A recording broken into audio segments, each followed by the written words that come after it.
আমার মনে হয় না শেষ পর্যন্ত আমেরিকা এবং ইরানের দ্বন্দ্ব যুদ্ধ পর্যন্ত গড়াবে। ছোট একটা গল্প বলি।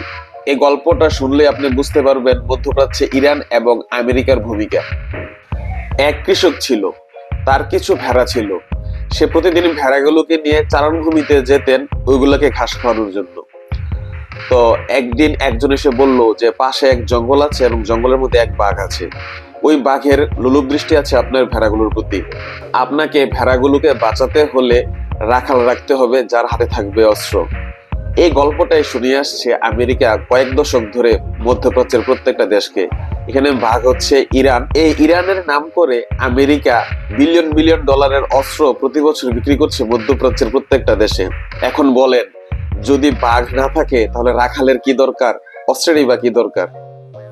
তাই আমেরিকা চায় ইরান থাকুক, কিন্তু ইরান এমন ভাবে এক বাঘ হয়ে থাকুক যার দাঁত না থাকে, নখ না থাকে। অর্থাৎ ইরানের পারমাণবিক চুক্তি, ওই পারমাণবিক চুক্তি থেকে ইরানকে সরে আসতে হবে এবং পারমাণবিক কোনো অস্ত্র আর ইরান তৈরি করতে পারবে না, ওই শর্তে ইরানকে সর্বোচ্চ ছাড় দিতে চায় আমেরিকা, এবং এটাই ঘটবে।